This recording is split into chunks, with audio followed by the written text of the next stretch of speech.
I got so much motherfucking design on right now. Break it down, bring it back, make it clap. I got 3 old thoughts, new block, where that thing. Bitches on my line, and you know.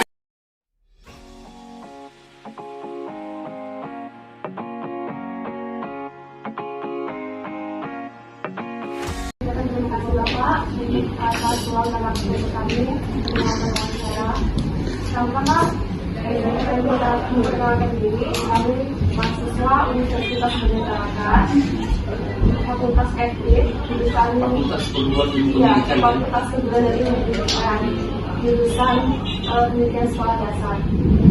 Nah, tujuan kami di sini untuk mewawancarai Bapak selaku tokoh politik PKS. Nah, kami di sini memiliki tugas mata kuliah kewarganegaraan yang diampu oleh Pak Ilham Hamdan. Assalamualaikum warahmatullahi wabarakatuh. Rekan-rekan mahasiswa sekalian, perkenalkan saya Wahab Mahmud. Pekerjaan sehari-hari saya di guru, tapi kemudian kalau di PKS itu jabatan saya sebagai sekretaris umum ya. Nah, seperti itu ya, sekretaris. Pertanyaan saya Pak, bagaimana pendapat Bapak tentang peran dan fungsi partai politik PKS ini terhadap demokrasi di Indonesia? Baik. Keywordnya tadi apa? Bagaimana peran partai politik ya? Jadi begini, dalam sebuah negara itu kita tidak bisa pungkiri bahwa terutama di Indonesia pemimpin-pemimpin kita baik di legislatif maupun eksekutif itu adalah hadir buah dari buah dari partai politik yang memiliki peran yang sangat di dalam proses legislatif, di dalam proses perpolitikan, itu kan lembaga seperti lembaga legislatif yang anggota DPR itu kan adalah orang-orang yang berasal dari kader partai politik. Terus kemudian begitu juga di dalam lembaga-lembaga eksekutif seperti wali kota, gubernur, bahkan presiden, itu juga sebenarnya adalah buah dari usungan itu. Jadi kalau kita mau tanya bagaimana peran partai politik di dalam ini, partai politik sangat menentukan nasib bangsa ini, nasib dari negara ini, karena sebab partai politik itulah yang menghantarkan orang-orang, menghantarkan pemimpin-pemimpin kita itu hadir di sini. Gagal partai politik itu di dalam menghantarkan pemimpin yang berkualitas, maka hancur negara kita. Bagus bagus kader politik itu, bagus partai politik di dalam menganalisa siapa calon terbaik dan sebagainya, maka berhasil negara ini. Makanya berhasilnya sebuah negara itu tergantung berhasil dari sebuah pemimpin, dan berhasilnya sebuah pemimpin itu tergantung bagaimana kualitas dari partai politik itu sendiri. Menurut saya seperti itu ya. Ini kayaknya saya tebak ini wawancara perdana nih, makanya gugup. Benar ya? Benar. Nah, kemarin saya masih siswa teknik, ada yang nanya kayak gini. Sip, lanjut. Nah Pak, misalnya ada sebuah tokoh politik atau mungkin partai yang tidak menjalankan fungsi dan perannya dengan benar, itu apakah ada sebuah hukuman atau sanksi? Jadi begini, partai politik ketika dia tidak menjalankan fungsinya sebagai sebuah partai politik, konsekuensi dari partai politik itu dia tidak akan terpilih lagi. Dia tidak akan terpilih. Jadi kalau ditanya tentang konsekuensi dari sebuah partai politik itu sebenarnya adalah tergantung pilihan masyarakat. Kan kita sebenarnya begini, merujuk kepada demokrasi kan. Demokrasi itu kan sebenarnya pengertian sederhananya itu dia diambil dari dua kata kan, bahasa Latin atau apa dia, saya lupa. Demos dan kratos kan, bahwa demos itu artinya rakyat dan kemudian kratos itu adalah pemerintahan dari rakyat. Dan kemudian pemerintahan dari rakyat itu kemudian ditentukan dengan pilihan terhadap partai politik. Jadi rakyat itu memilih partai politik atau memilih, kalau sekarang pakai proporsional terbuka masih, yang mudah-mudahan tetap proporsional terbuka sebenarnya. Kalau sebuah partai politik dia tidak menjalankan fungsinya dengan baik, tidak menghantarkan memiliki visi dan visi yang baik, maka dia akan tersisih dengan sendirinya, karena masyarakat yang akan menentukan partai mana yang baik. Menurut saya itu seperti itu. Lagi Mbak, menurut Bapak, mungkinkah demokrasi tersebut bisa terwujud tanpa partai politik? agak susah, kecuali demokrasi itu kan ya. Agak, saya mengatakan karena ini di pendapat saya agak sulit terwujud dengan tidak adanya partai politik. Siapa yang mau siapa yang mau menghantarkan pemimpin ini? Kan begitu. Kita ini kan demokrasi itu sebenarnya adalah jalan kemudian untuk memutus mata rantai sejarah yang disebut dengan apa? Seperti negara-negara yang sifatnya kerajaan dan sebagainya. Hadirlah demokrasi itu kan. Dan ciri sederhana dari demokrasi itu adalah pembagian kekuasaan yang menjadi tiga itu, eksekutif, legislatif maupun yudikatif. Lembaga itu ya, itu kan sederhananya. Dahulu ini kalau saya mau berbicara tentang filosofi sejarah sebenarnya, kenapa munculnya negara demokrasi dahulu itu kan ada ilustrasi itu ada seorang raja, dia juga jadi eksekutifnya, dia juga lagi jadi legislatifnya, dia juga jadi yudikatifnya. Kadang datang masyarakat tanya kepada dia bagaimana tentang hukumnya ini, dia kasih tahu tentang hukumnya ini, tapi ketika kemudian dia berbicara pada eksekutif bagaimana cara memakmurkan rakyat ini, jawablah, karena semua tiga itu ada di dalam satu pribadi dan itu akhirnya kemudian dipercayai. Nah itulah latar belakang lahirnya demokrasi sehingga tidak ada yang mengurusin lembaga peradilan sendiri, ada yang mengurusin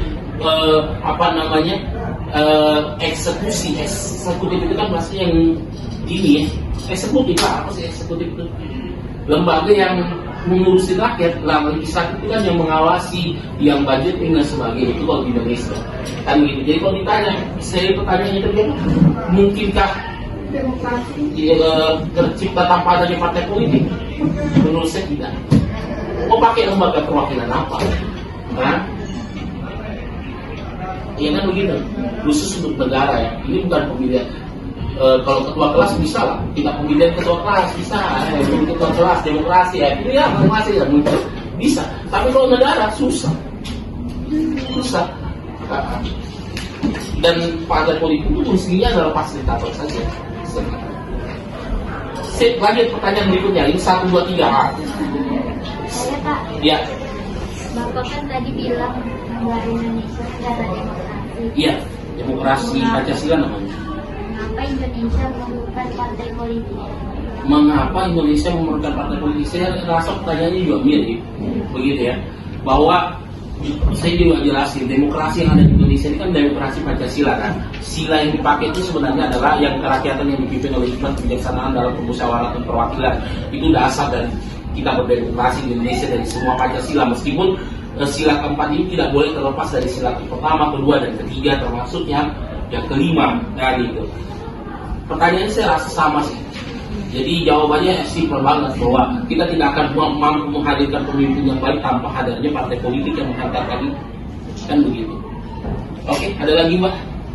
Ya, Baik, saya akan bertanya. saya akan menjawab.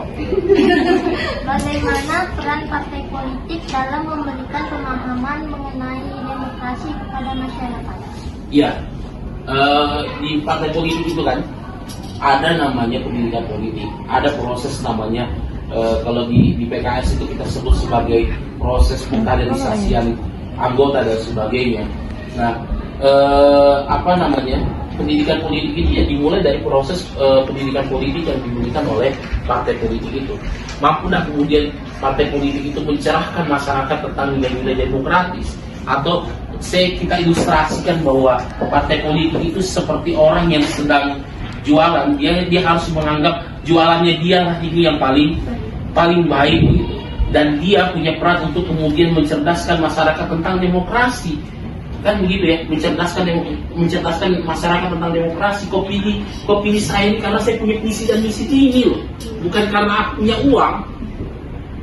Kalau aku punya uang, kasih uang, kau yang pilih saya. Kan tidak boleh begitu. Kita akan menggadaikan negara kita ke depannya begitu. Jadi masyarakat itu akan semakin cerdas dengan hadirnya partai politik itu melakukan proses pendidikan politik. Begitu Mbak ya. Kalian bantah dong saya. Saya membantah Pak. Membantah.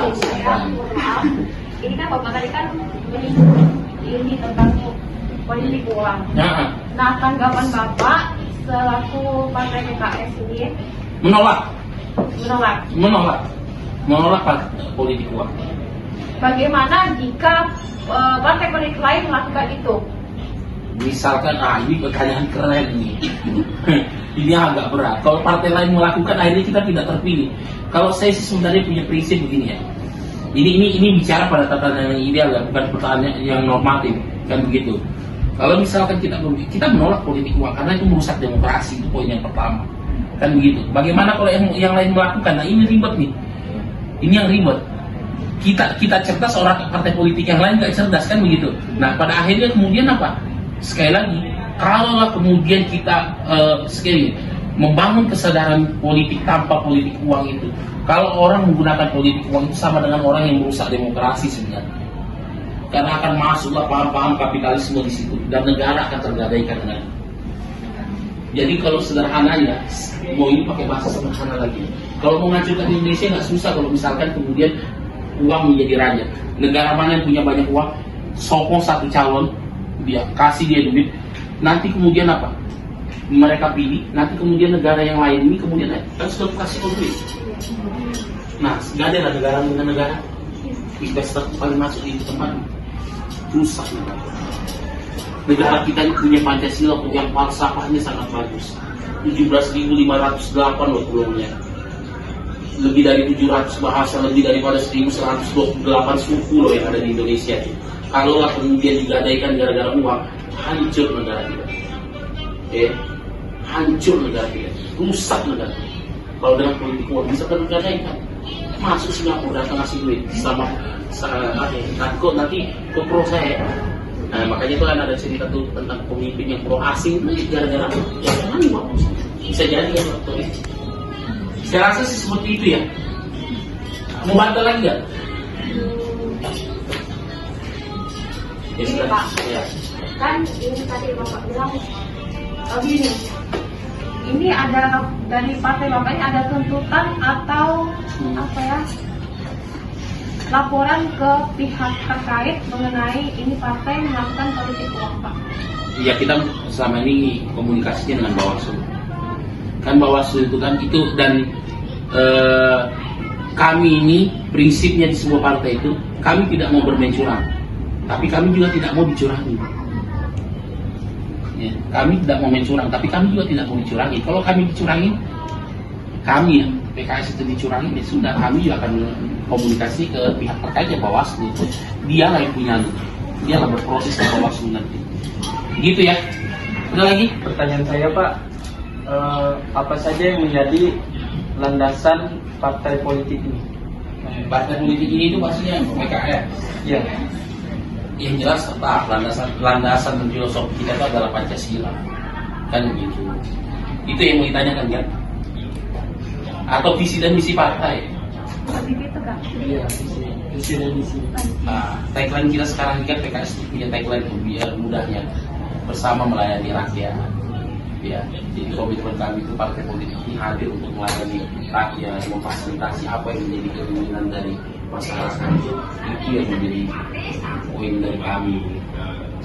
Ya, dan menghantarkan pemimpin pada zamannya. Kalau dari kalian ada yang mau saling membuat, kita sampaikan karena saya tahu tentang tulusnya masa depan adalah kalian. Jadi pertanyaan saya, salah satu hal yang terpenting dilakukan dalam sebuah pemerintahan yaitu menerapkan sistem demokrasi yang bersifat terbuka dan transparan. Menurut Bapak, apakah Indonesia sudah menerapkan hal tersebut? Saya tidak pernah menemukan satu negara dari beberapa ini pembacaan saya. Mungkin tapi nggak tahu kalau ada pembacaan yang lain karena bisa jadi literasi yang saya baca juga terlalu sederhana. Saya tidak pernah menemukan satu negara pun dalam literasi yang pernah saya baca memiliki sistem demokrasi sebaik Indonesia. Ini kabar baiknya. Kabar baiknya seperti itu. Demokrasi di Indonesia itu termasuk demokrasi yang menurut saya terbaik di dunia. Tapi proses di dalam perjalanannya memang tersusupi dengan yang tidak baik. Misalkan yang tadi disebut itu tentang politik uang, rusak nih. Kan begitu. Karena di Indonesia di antara suaranya orang baik dengan orang jahat itu sama-sama satu.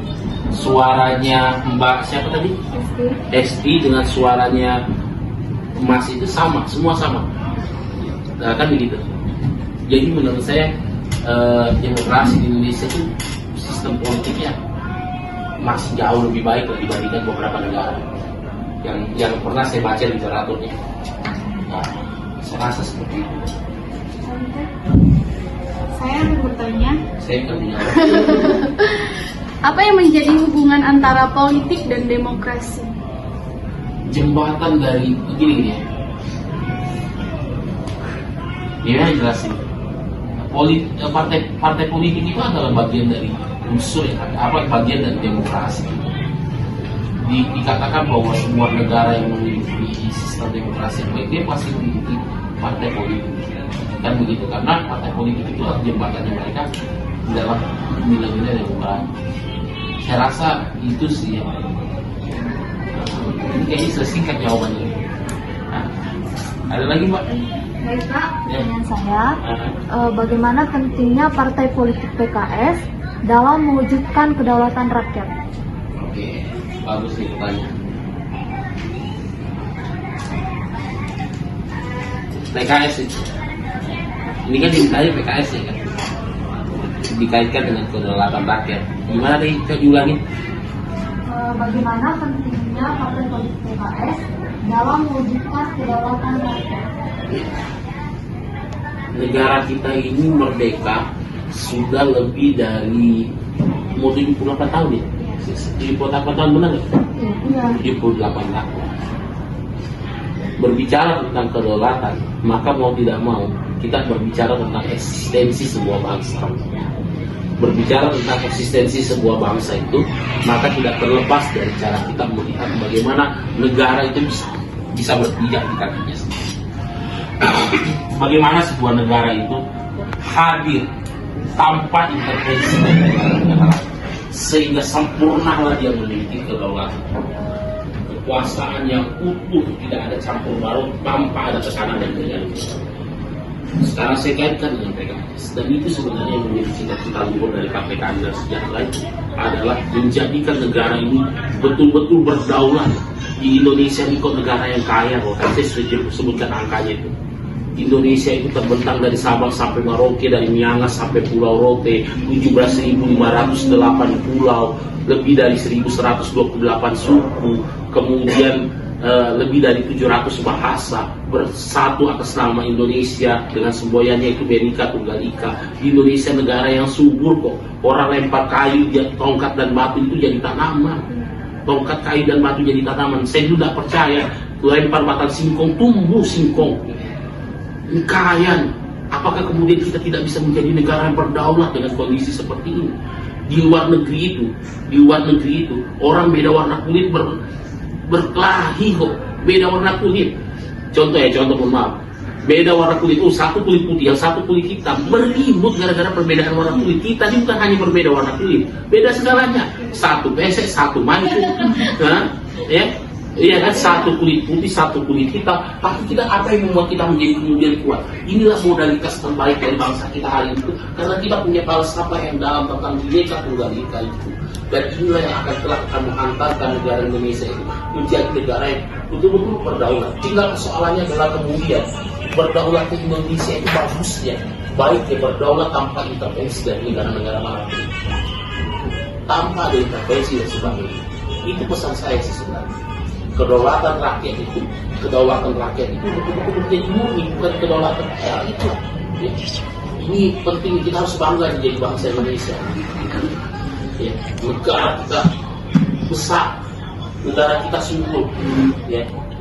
Dari orang paling tinggi sampai paling pendek ada di Indonesia. Ini yang baik. Masa dengan ini kita tidak betul-betul menjadi negara yang betul-betul berdaulat? Dan daulat itu ada di mana? Demokrasi itu berbicara kedaulatan, dan daulat itu ada di mana? Tahun 2024 itu adalah momentum terbaik untuk kalian. Kalian memilih, aku mau golput. Golput itu adalah pilihan. Memilih untuk tidak memilih itu adalah pilihan. Tapi kau tidak memilih sama dengan artinya kau tidak memberikan kecerdasan untuk memilih ya. Kau nggak urusan, aku nggak memilih juga, nggak hancur ya negara. Saya mau bilang, ya, orang baik yang tidak memilih orang baik itu sama dengan kehancuran. Saya ulang ya, orang yang baik tidak memilih orang yang baik, maka itu sama dengan kehancuran. Sebab berapa banyak orang-orang jahat yang ingin memilih orang-orang jahat agar menjadi penjahat dan menjadi bagian dari penjahat ini menghancurkan negara kita. Tapi kalau orang-orang seperti kalian lintas akademisi ini, lintas mahasiswa ini, saya yakin loh kalian akan memilih yang cerdas kok. Kan gitu ya. Saya rasa ini semua itu tahu yang mana pemimpin cerdas, mana yang tidak loh. Kan saya rasa seperti itu kan. Ya. Ini bukan kampanye. Bukan berarti saya mengatakan saya lebih cerdas, enggak lah. Enggak juga. Tapi kalau kalian mau bilang iya ya nggak apa-apa juga. Kan gitu, boleh lah. Ya, ini semua memilih kan nanti kan? Sudah memilih kan? Sudah. Nah, kan keren tuh. Jangan golput. Jangan golput. Kenapa kalau kalian golput baik? Sakit perasaan kalian. Sedangkan kita memilih saja, belum tentu negara yang baik. Apalagi kita tidak memilih. Memilih saja, memilih Pak. Saya pilih kau ya, pilih kau. Kita pilih aja negara itu belum tentu baik. Apalagi kita tidak memilih. Artinya apa? Tidak memilih berarti membiarkan kok kerusakan terjadi di negara kita ini. Saya rasa seperti itu ya. Baik Pak, Bapak telah mengkonfirmasi kami dari IPT untuk melakukan wawancara KPU di sini saya kami mengajukan beberapa pertanyaan mengenai apa saja sih yang dilakukan KPU ini Pak, bukan mungkin bisa langsung dari pertanyaan langsung Pak. Terima kasih banyak teman-teman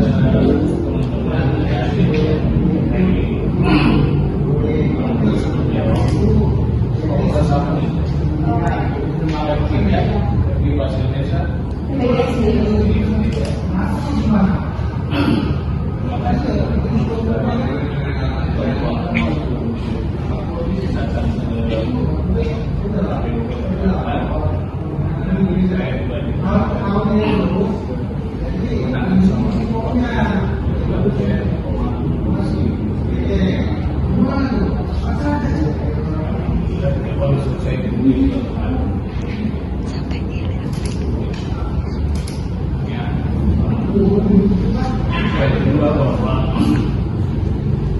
Kalau KPU itu diberikan amanah dalam Undang-Undang 7 tahun 2014 terkait dengan amanah itu, kalau kita bicara di pasal 1 ayat 67 itu ada beberapa tahapan, termasuk bahwa di pasal 1 menjelaskan bahwa itu dilaksanakan secara rutin dan makna itu melanjut dari pembukaan Undang-Undang Dasar setelah minimal pada pasal 22 itu menjelaskan bahwa pemilu itu kan dilaksanakan secara rutin dan rutin dan 5 tahun sekali. Inti dari dasar itulah Undang-Undang 7 keluar. Apa peran KPU di dalam situ? KPU diberikan kewenangan untuk melakukan semua tahapan-tahapan yang berkait dengan kalau bicara kewenangan, mungkin nanti kita bisa membaca di pasal 18, 19 dan 20 kewenangan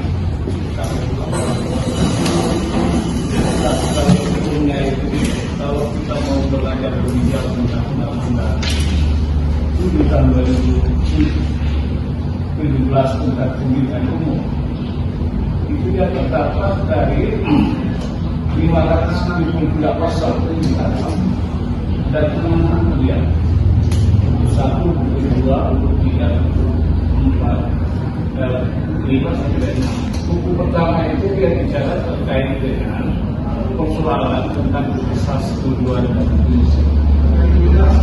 Di buku 2 itu dia sudah bicara terkait dengan penyelenggaraan pemilu. Penyelenggaraan pemilu itu kan teman-teman di situ ada KPU, di situ ada Bawaslu, di situ ada nama KPU.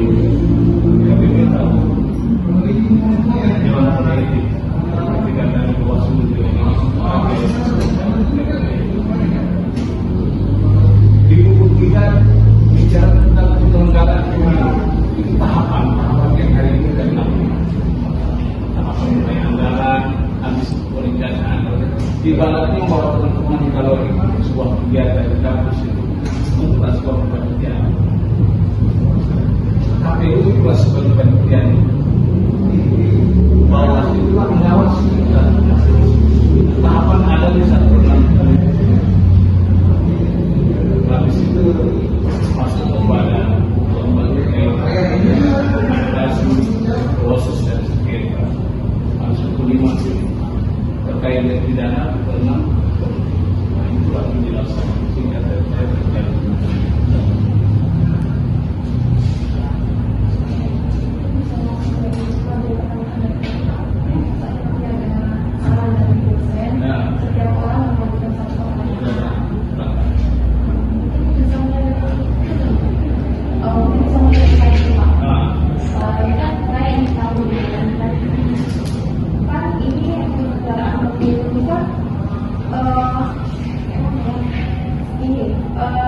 KPU itu kan mempunyai kewenangan Pak dalam pemilu ini.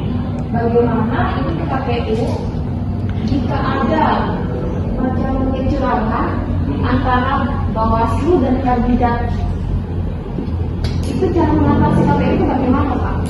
Jadi kalau seperti yang tadi saya sampaikan bahwa ada 3 penyelenggara pemilu kalau kita baca di dua ini, ada KPU, ada Bawaslu dan ada DKPP. Tugas KPU itu menjalankan teknis. Pengawasan itu ada di Bawaslu, pengawasan dan ketika Bawaslu dan KPU melakukan anggap saja tidak melaksanakan sesuai integritasnya, ya, dia tidak jujur, dia tidak adil, dia tidak mendidik terhadap peserta pemilu, maka kewenangan itu akan DKPP yang sudah kita namanya Dewan Kehormatan KPU. 3 lembaga itu mempunyai kewenangan masing-masing.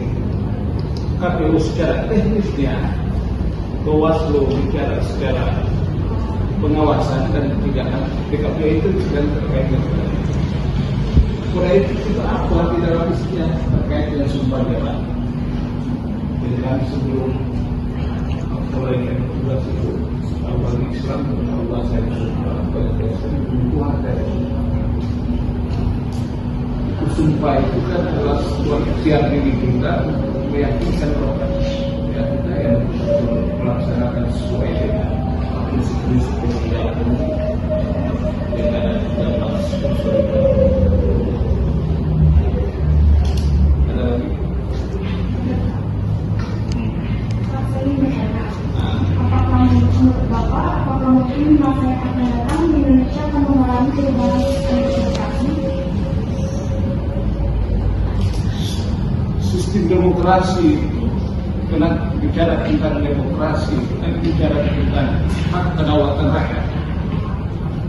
Karena demokrasi itu kan bicara tentang kedaulatan rakyat ada di tangan rakyat, pemimpinnya kan, betul ya. Nah, karena semua itu kehendak rakyat. Kalau umpama saya kita bicara hierarki undang-undang, bicara hierarki undang-undang 12 tahun 2011 sampai itu terkait hierarki. Proses pertama kan undang-undang.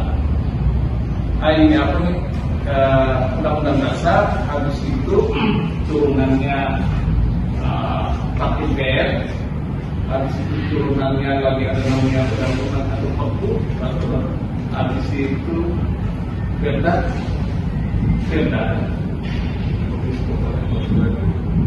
Selama demokrasi itu akan berubah, ketika pembangunan ini akan dibedakan. Sistem demokrasi bisa itu bisa dilaksanakan apa ini? Kalau undang-undang dasar itu kan pemilihan itu dilaksanakan 5 tahun sekali. Jabatan kepala negara presiden atau dewan atau segala macam 5 tahun. Paling banyak kalau presiden itu paling banyak 2 kali.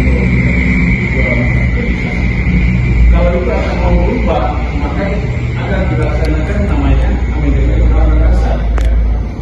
Karena undang-undang dasar itu kan juga 5 tahun sekali. Nah, selama 20 tahun. Apa yang harus dilakukan itu? Teman-teman ini yang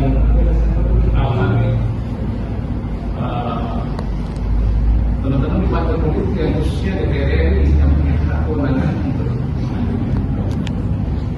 terkait dengan dasarnya itu tidak ada jumlah anggota bersama bahwa ini kita ubah dengan kedaulatan kita sudah kita berikan kepada mereka pemilihan dan teman-teman sudah usia 13 tahun. Itulah ya teman-teman. Kalau undang-undang hak memilih itu kan usianya 15 tahun atau sudah menikah. Ya, teman-teman kan belum menikah kan, usianya sudah 13 tahun. Hak kita itu yang memberikan kepada anggota dewan itu yang membawa. Justru tidak akan berubah sesuai dengan kalau di undang-undang dasar itu tak berubah. Tapi kalau secara teknis pelaksanaan itu pasti berubah teknis. Tapi kalau dasarnya undang-undang ya tidak akan berubah. Kalau selama itu mau diimplementasikan.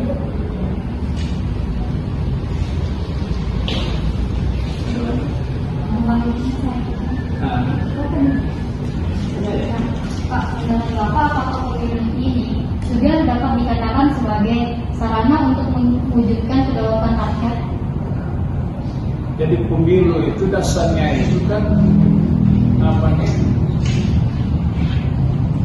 makanya aku bilang tadi bahwa hak kedaulatan rakyat itu tertinggi itu kan kedaulatan rakyat itu kan di tangan rakyat.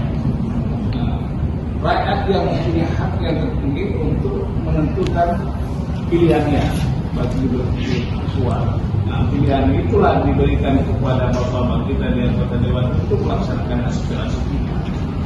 Jadi kalau proses ini berjalan normal ya, mungkin hari ini bisa berjalan dengan baik.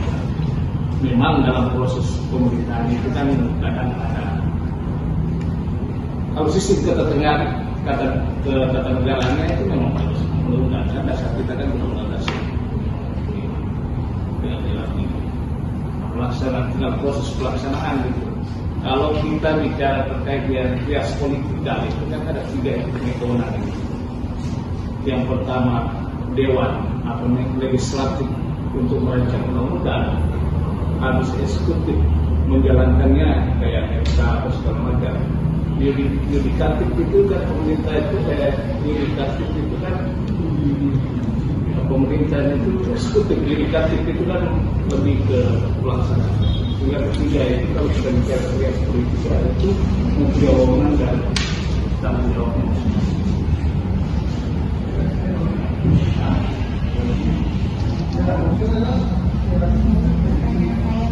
Apa saja pelanggaran itu sebenarnya pemilu itu ada 3. Kalau pelanggaran administrasi, pelanggaran administrasi itu pelanggaran proses contohnya sederhana yang begini. Dalam proses perjalanan anggap aja berdasarkan verifikasi soal pendaftaran, KPU mengeluarkan keputusan, sementara ada yang tidak terima. Nah itu bisa digugat. Itu bisa digugat melewati Bawaslu, bisa juga melewati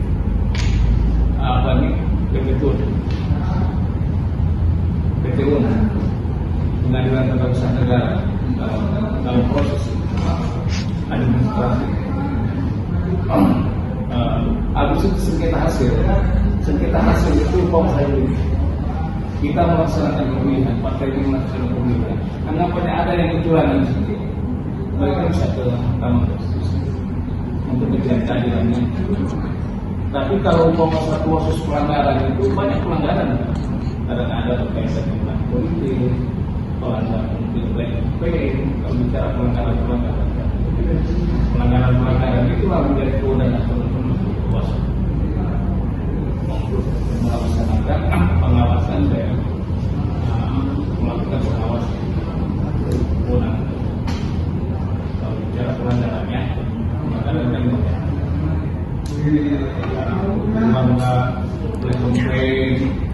boleh campaign itu kayak begini, bagaimana baik orang harus berwajib. Banyaklah hal-hal yang memang bermanfaat banyak. Nah, itu menjadi kewenangan teman-teman Bawaslu untuk proses pencegahan perbedaan. Nah, itu menjadi kewenangan.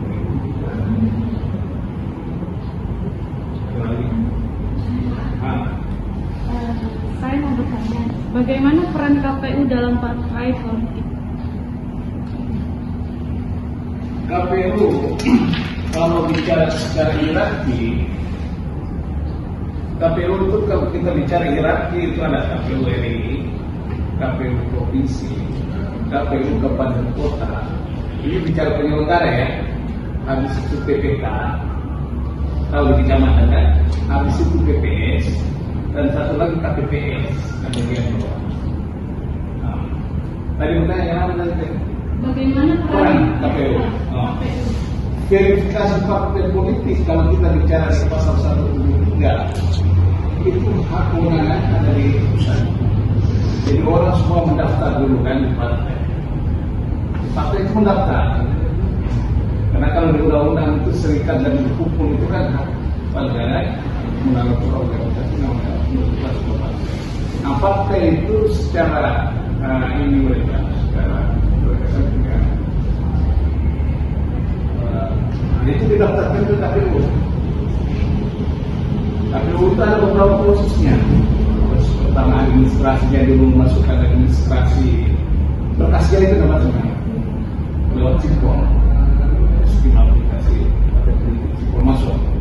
Nah, setelah didaftar dan prosesnya itu dilakukan verifikasi administrasi, mencocokkan berkasnya yang dia masuk itu betul enggak.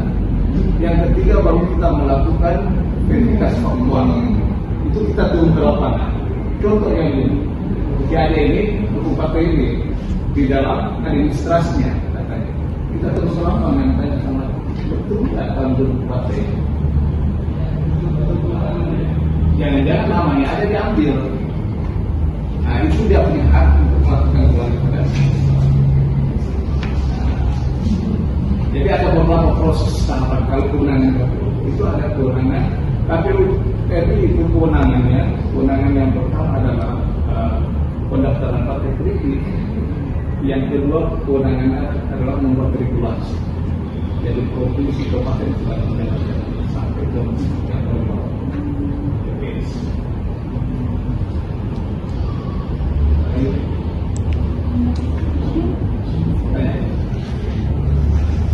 Nah, diskusi aja deh. Saya ini kalau sebut ininya Pak Iman juga waktu itu. Maka ini saya satu upaya yang fokus ya. Di sini saya ingin bertanya, mengapa partai politik sangat penting dalam suatu negara dengan sistem demokrasi? Karena partai politik itu kalau kita bicara di undang-undang itu kan dia sudah diatur di undang-undang berkumpul dan serikat. Tapi harus mereka punya struktur pendaftaran di Kemenkumham kan, pendaftaran partai politik. Karena salah satu kedaulatan rakyat kita, kedaulatan kita memberikan aspirasi kita ya lewat partai politik itu, yang mereka nantinya yang akan memperjuangkan hak rakyat. Kalau partai politik itu tidak ada apa yang mereka perjuangkan. Karena mereka itu, kewenangan mereka itu, legislatif itu kewenangan itu membuat kewenangan. Sehingga hak kita, kedaulatan kita sebagai warga negara yang mempunyai hak memilih usia kita 17 tahun atau sudah menikah, memberikan aspirasi kita dalam bersuara. Bersuara apa?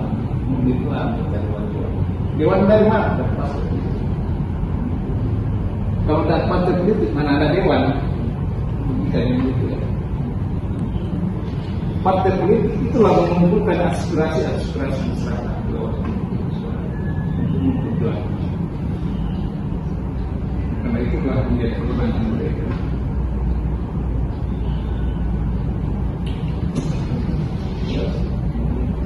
Tiga menit.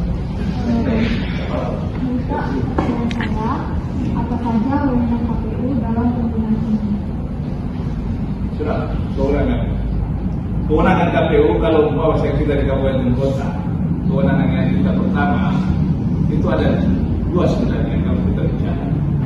Kalau secara garis umum ini di pasal 19 itu ada dua kewenangan kita.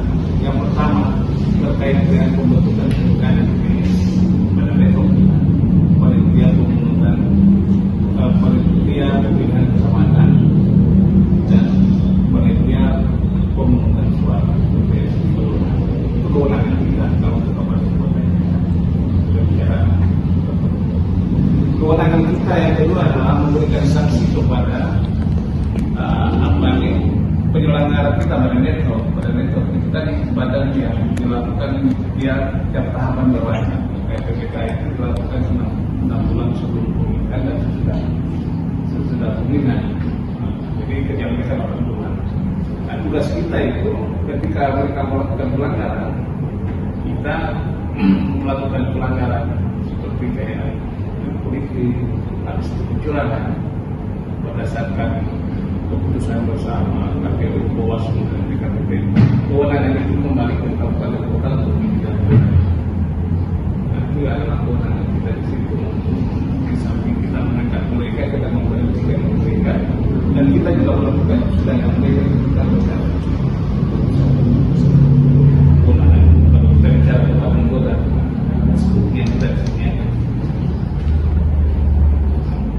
Karena tiap provinsi, dari provinsi ini kan punya kewenangan berbeda sesuai dengan regulasi yang sudah diatur.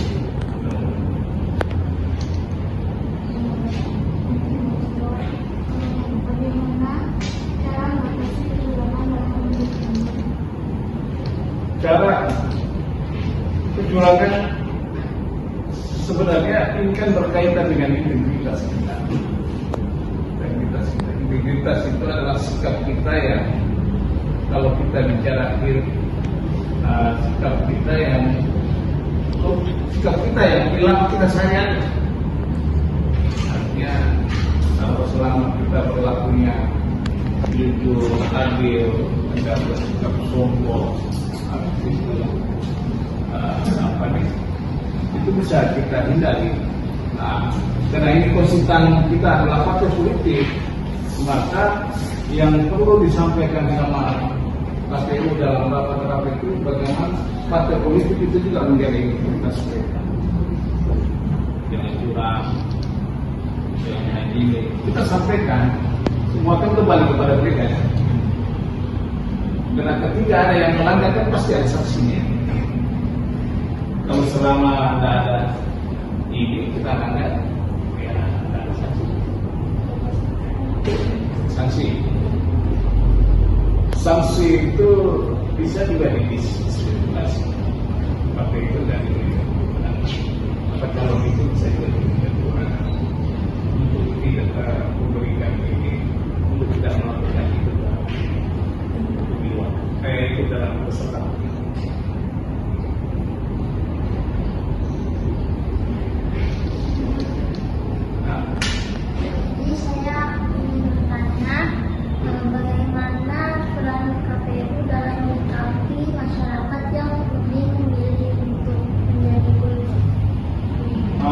Itulah tugas kita, tugas kita semua, baik teman-teman di mahasiswa, teman-teman di masyarakat, ya tetap juga karena tujuan KPU itu sebenarnya dua sebagai lembaga layanan itu ada.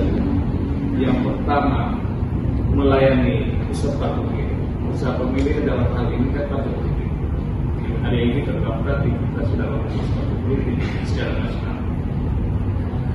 Yang kedua itu memastikan orang untuk memiliki hak suaranya. Jadi salah satu keberhasilan KPU itu melakukan edukasi kepada masyarakat. Makanya kita melakukan tim sosialisasi di kelurahan, kecamatan, ke tokoh-tokoh masyarakat. Itu tujuan untuk meningkatkan partisipasi dalam pemilu. Jadi target KPU itu adalah bagaimana masyarakat itu tahu bahwa demokrasi itu ada. memberikan kepada masyarakat bahwa menggunakan hak pilihmu sebagai kewajiban kita. Itu tugas kita untuk menyampaikan. Walaupun memang terkadang kita targetkan tidak sesuai kita, tapi upaya kita untuk melakukan ke arah itu untuk meningkatkan partisipasi sehingga yang akan masyarakat dan mereka juga punya hak untuk kalau mereka memilih pemimpin baik, ya bagus saja bagus berjalan. Kalau mereka memilih pemimpinnya ya baik, ya bisa juga bisa dikatakan apa. Karena semua kewenangan kan ada mereka yang atur regulasi. Kita negara hukum. Tujuan kita yang jelas KPU melakukan sosialisasi terkait peningkatan partisipasi. Maka ini adalah bentuk kita juga. Kami secara pribadi saya merasa itu teman-teman sana untuk informasi ini kan bisa disampaikan kepada rekan-rekan kita mahasiswa yang lain. Ini loh nanti mungkin kita tanggal 14 Februari tahun 2024 kita akan melakukan itulah pesan yang ingin kami sampaikan kepada yang berikut. Terus ada lagi? Mohon maaf tidak ada kopi ya. Saya kebetulan juga ini ya, maksud saya sebagai Mister Kumpi Borneo, terus kemudian saya akan baiknya menurut ini juga ada sesuatu yang nah ini kan juga baiknya saya.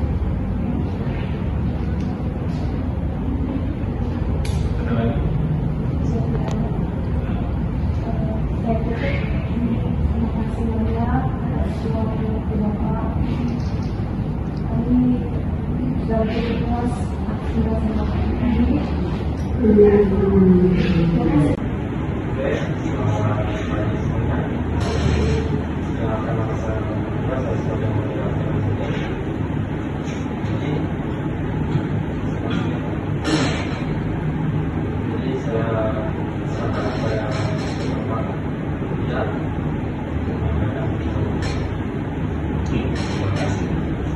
Selamat pagi, salam sejahtera buat kita semua.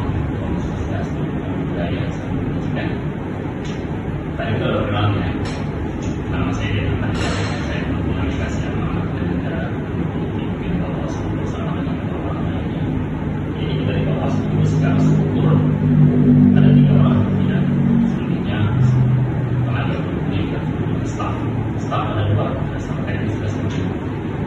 Yang antara staff teknis itu ada aparat yang negara, ada PNSM dan ada secara kemudian Bawaslu itu membentuk badan ad hoc lagi di bawahnya, namanya panitia pengawas tingkat kecamatan. Di kecamatan membentuk lagi badan ad hoc namanya pengawas tingkat kelurahan. Nah nanti pada saat hari pencoblosan kapan pemilih? Tanggal berapa? Kalau ada yang bisa jawab saya kasih rekomendasi. Saya udah sama Bang Ilham, saya kasih nomor. Sekarang langsung saya minta kasih nilai A ya. Kapan pemilu? Nah, pemilu 2024 kapan? 1, 2, 3, 4. Tidak tahu. 14 Februari. Ya kan? Bulan Februarinya itu sudah ditetapkan oleh undang-undang. Artinya pemilu suka tidak suka wajib, senang tidak senang, dia pasti akan dieksekusi bulan Februari.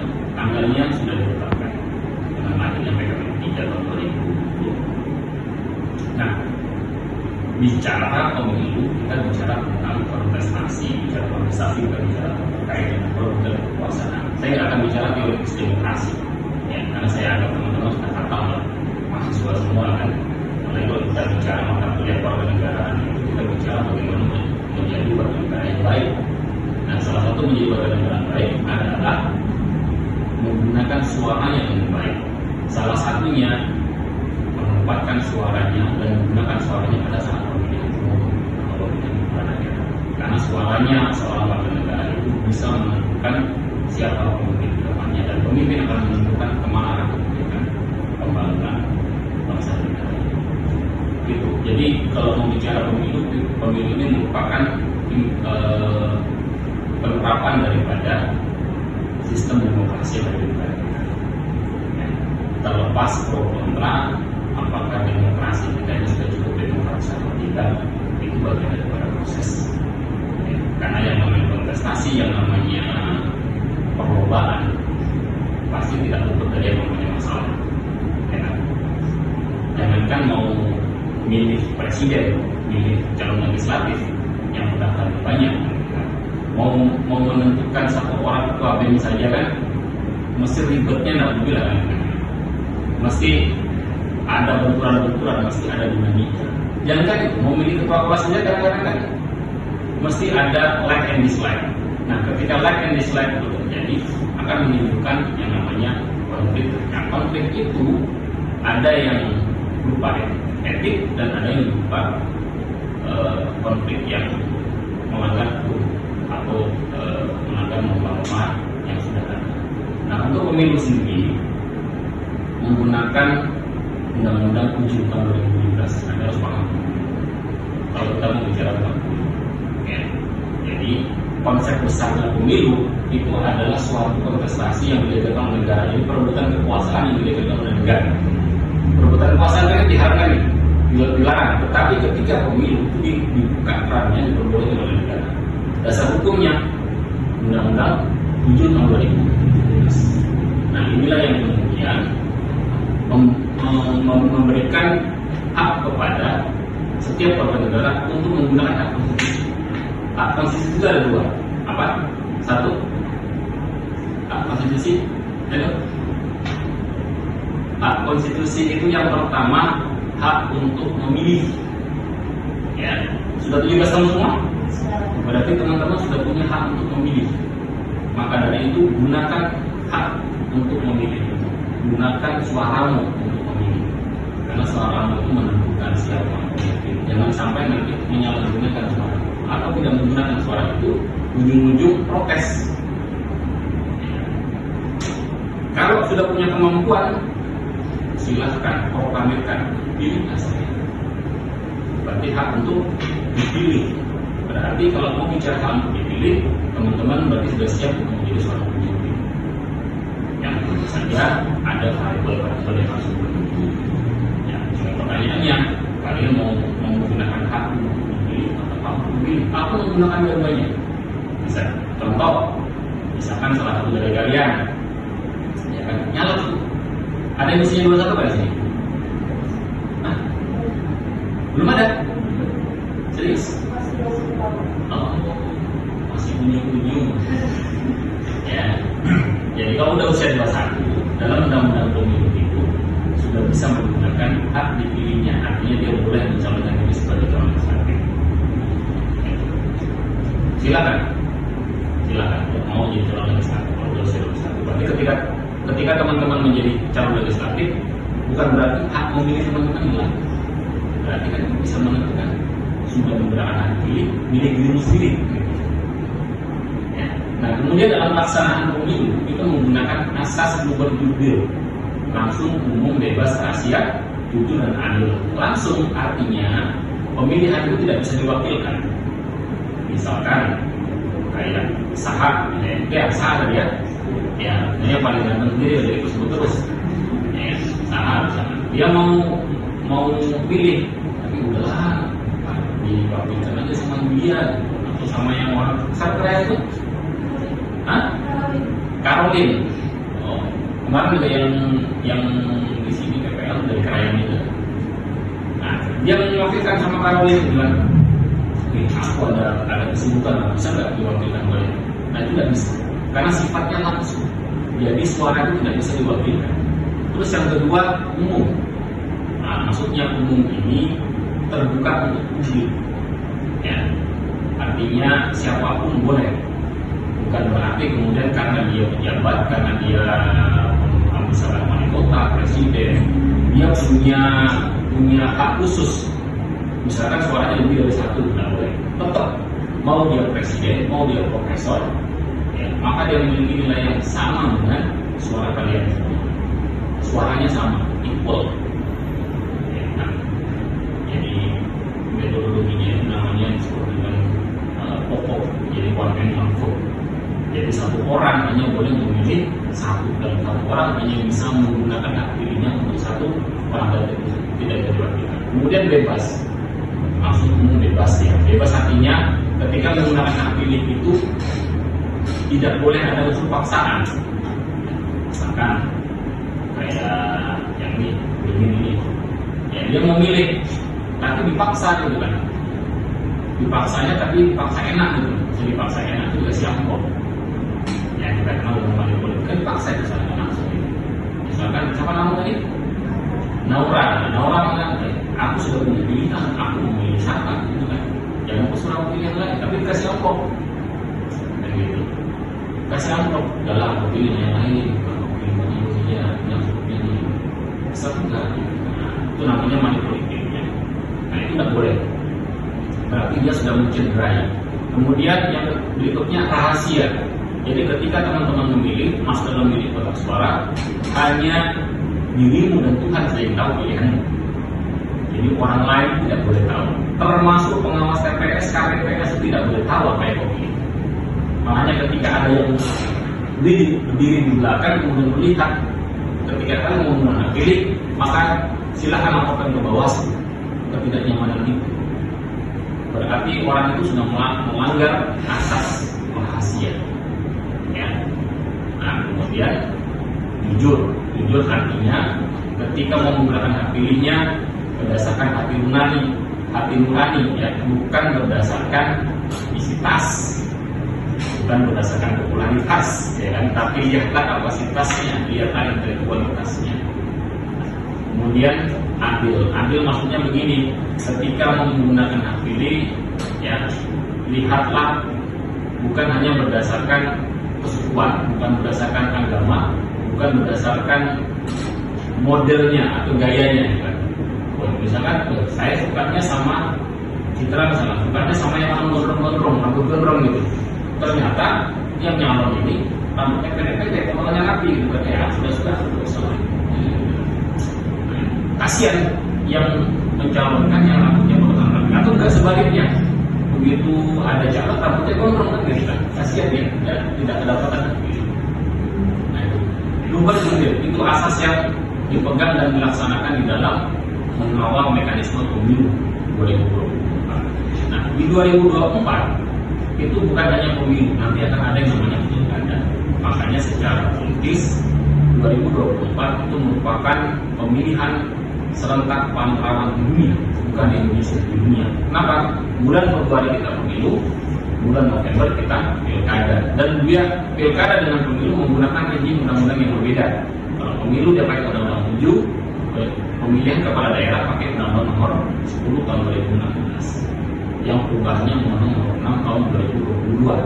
Nah, dia sudah menggunakan dua mekanisme yang berbeda, namun secara substansi sama, yaitu sama-sama untuk memilih pemimpin, memilih siapa yang berhak untuk duduk dan memutuskan atau mengatur suatu kebijakan. Saya kira itu ya. Sedikit prolog. Nah, kalau mengenai Bawaslu, tugas Bawaslu bukan hanya dia mengawal pemilu, tetapi Bawaslu tugasnya mengawal setiap tahapan yang ada di dalam pemilu. Yang kedua, mengawasi seluruh penyelenggara pemilu.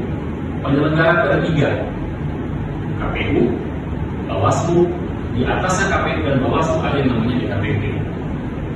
DKPP itu namanya Dewan Kehormatan Penyelenggara Pemilu. Ketika KPU itu melakukan pelanggaran, yang sidang Bawaslu. Bawaslu melakukan pelanggaran, yang sidang DKPP.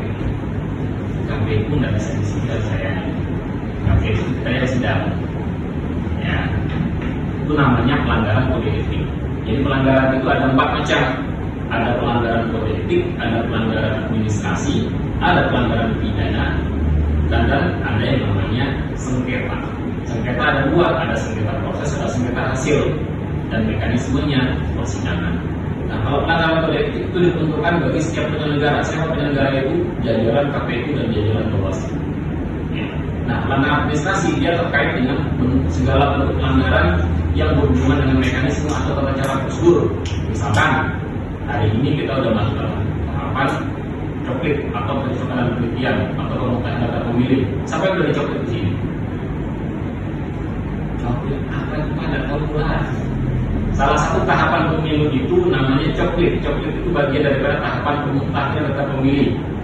Pemungutan data pemilih itu untuk menentukan daftar pemilih tetap, yaitu orang-orang yang nantinya akan diberikan C6, yang nantinya akan memiliki hak pilih atau suara untuk menggunakan hak pilihnya. Makanya harus didata. Nah, DPT kan ada 3, ada DPT, jadi pemilih itu ada 3. Ada DPT, ada DPTB, ada DPK. Panjang cerita kalau kita bicara DPT. Nah, maka dari itu teman-teman sudah punya KTP semua kan? Nah, kalau sudah punya silakan cek pilihnya masing-masing di aplikasi KPU. Cek DPT online kpu.go.id atau teman-teman bisa scan nanti barcode di atas itu. Kalau dengan memasukkan nomor PIN KTP teman-teman belum keluar, berarti teman-teman belum terdata sebagai DPT. Kalau teman-teman belum terdata sebagai DPT, maka teman-teman tidak bisa menggunakan hak pilihnya, tidak bisa menggunakan suaranya. Gitu. Nah, itu harus ya. Terus bagaimana kalau pada saat hari H, saya yang misalkan yang di Karyang, kan, Carolina, dia memilih, tetapi posisinya ditarakan, itu bisa namanya mengurus surat A5 di KPU, surat pindah pemilih. Nah, nanti masuknya itu DPTB, tetapi dia harus terdaftar dulu sebagai DPT. Nah, itu. Bagaimana kalau misalkan yang sebatik ini memilih sama mengurus A5, tapi kalau kayak si Naura sama Citra tidak perlu mengurus A5, kenapa? Orang arahkan. Nah, itulah sekilas tentang pemilu dan pilkada. Mengenai tugas Bawaslu, kita bukan hanya mengawasi penyelenggara KPU dan jajarannya, kita juga mengawasi namanya aparatur sipil negara, ya, agar dia tetap memegang teguh asas netralitas. Jadi ASN ini punya hak pilih, tetapi tidak bisa mengekspresikan pilihannya. Kalau dia mengekspresikan pilihannya, maka dia telah melanggar asas netralitas. Ya, sama TNI Polri. Kalau TNI Polri itu tidak punya hak pilih dan tidak boleh dipilih. Ya, satu-satunya satu-satunya waktu dia bisa dipilih, ya, ketika dia dalam kondisi bujang, ya, itu bisa dipilih, maksudnya dipilih konsultif apa ya, kalau dia lagi jadi suami, kalau dia perempuan ya berarti lemah. Mungkin gitu ya teman-teman ya, cukup ya prolognya. Nah, silakan teman-teman nanti bertanya, dan saya rasa juga sudah punya beberapa pertanyaan. Jadi saya kembalikan kepada Mario. Terima kasih atas jawabannya yang sebenarnya ada kesempatan yang disampaikan. Jadi kita beralih ke sesi tanya jawab. Ini sudah siap semua pertanyaannya. Jadi jangan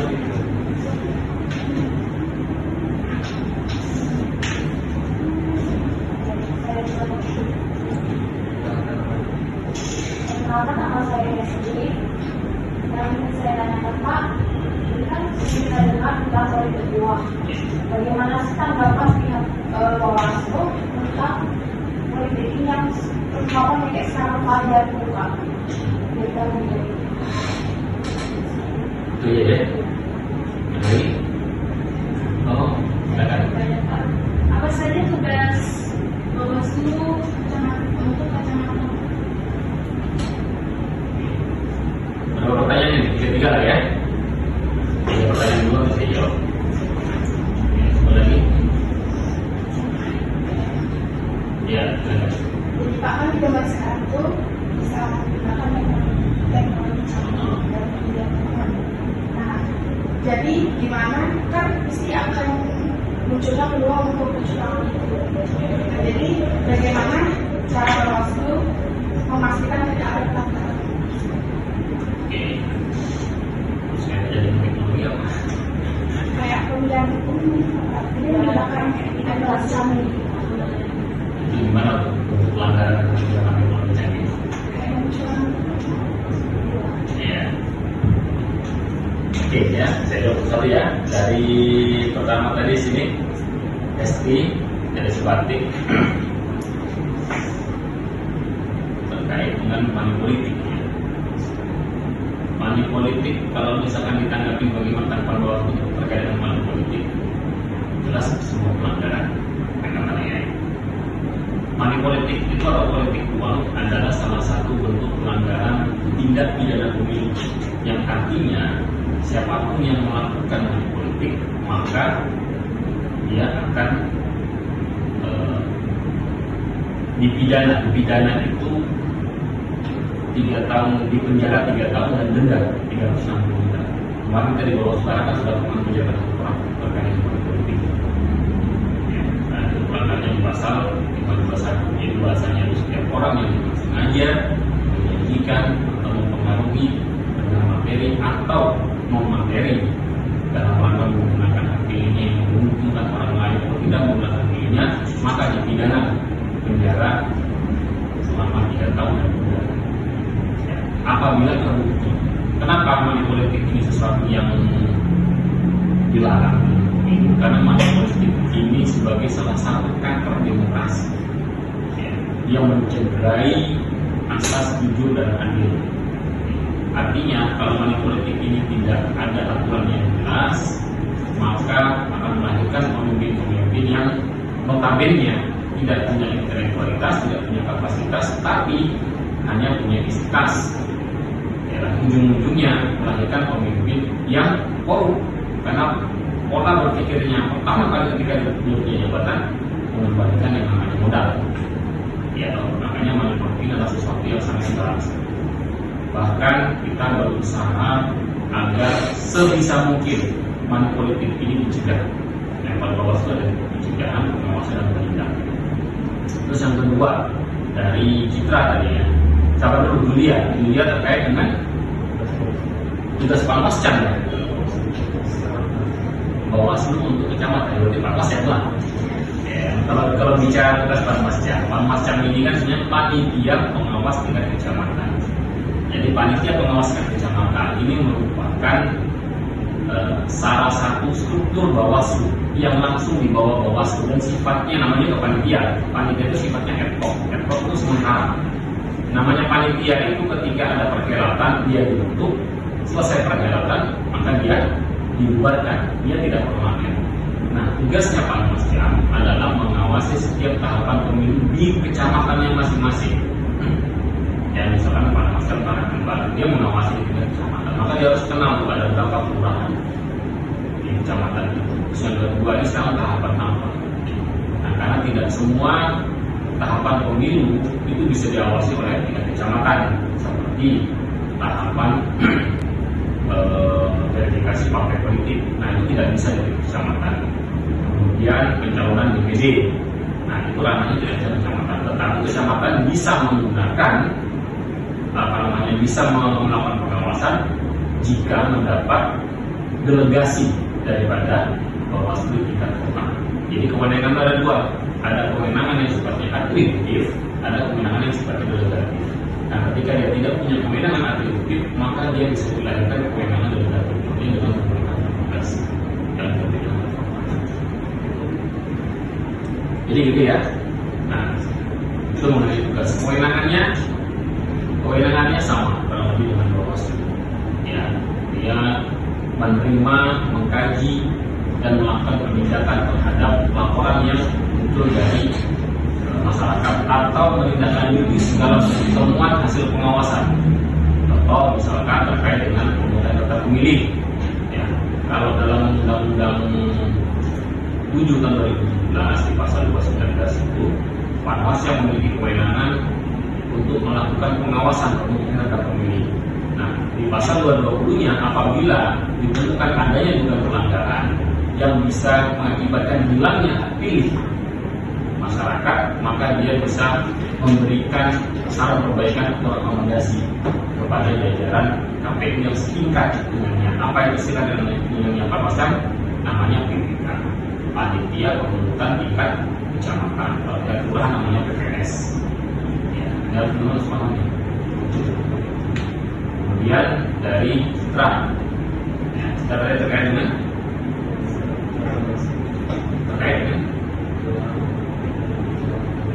penyalahgunaan teknologi informasi ya dalam manipulasi, dalam melakukan dengan pelanggaran ya, gitu ya, penyalahgunaan teknologi informasi. Iya. Manipulasi data tidak bisa dilakukan dengan teknologi informasi. Yang bisa melakukan manipulasi data itu sekarang semua servernya dipegang oleh KPU.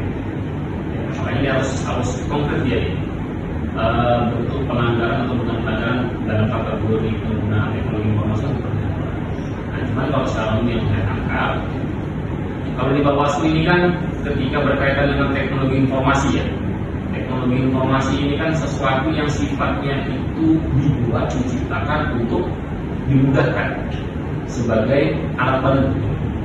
Nah, yang namanya alat bantu, dia bukan alat penentu. Penentunya tetap harus manusia. Ya. Maka dari itu, salah satu bentuk pengawasannya, ya kita melihat apa bentuk teknologi yang digunakan, apa bentuk aplikasi yang digunakan. Misalkan sekarang tahapan itu yang menggunakan aplikasi SIDALIN, namanya sistem informasi data pemilih.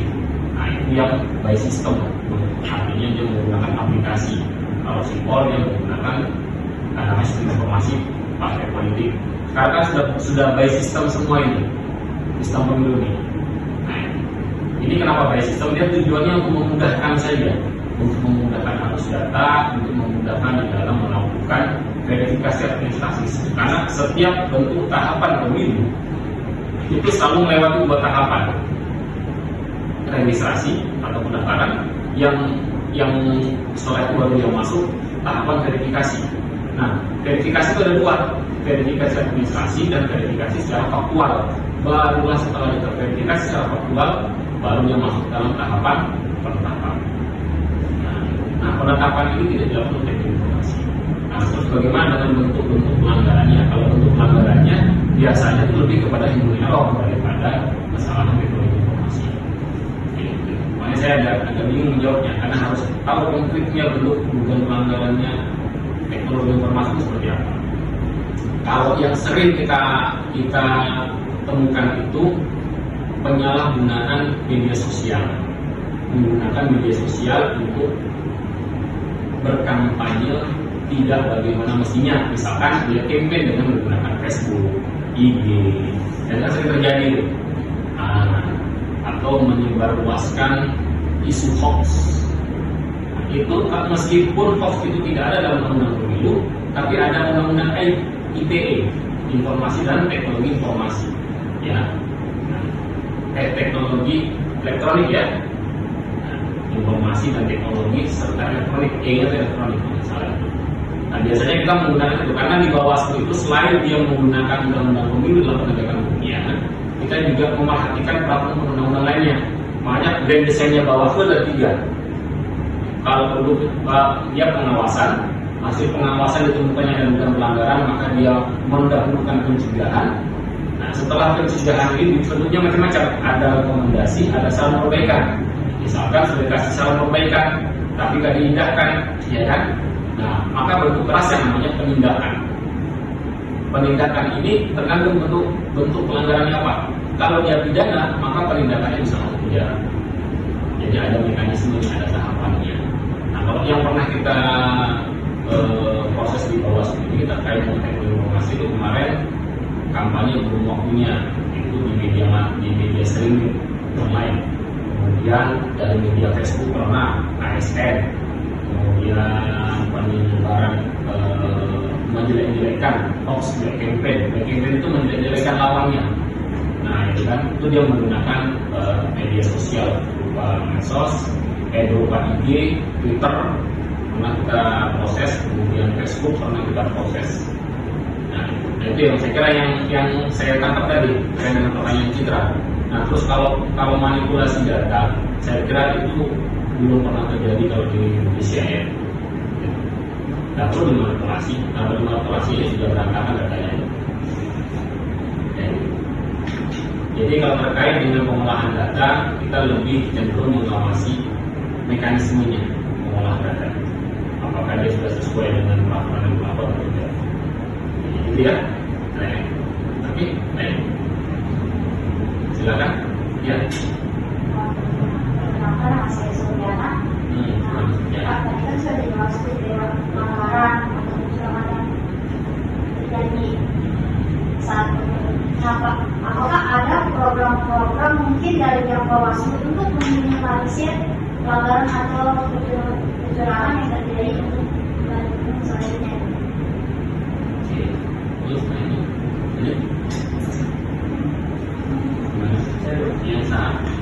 Di sini saya ingin bertanya bagaimana keputusan Bawaslu dalam menyelesaikan sengketa pemilu.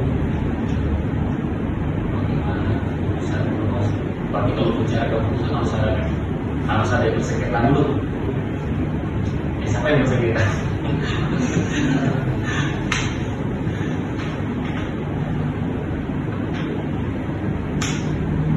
Mungkin pertanyaannya dimaksud itu bukan keputusan itu produk Bawaslu.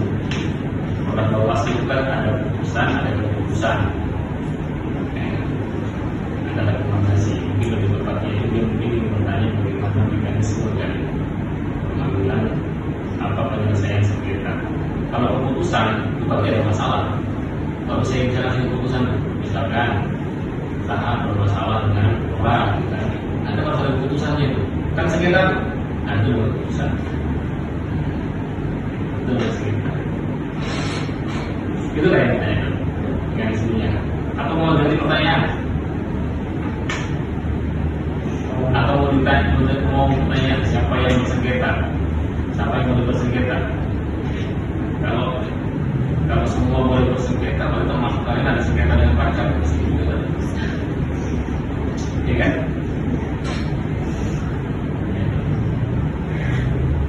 Oke, ada lagi? Atau mungkin diganti pertanyaannya saat atau itu? Ya. Yang lain?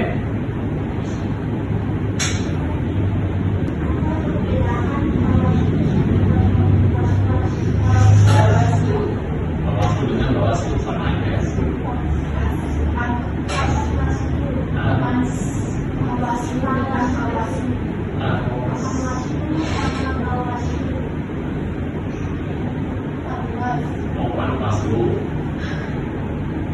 Sudah, ini ya. Oke, yang pertama ya, sejauh ya dari siapa tadi? Sofiana. Sofiana itu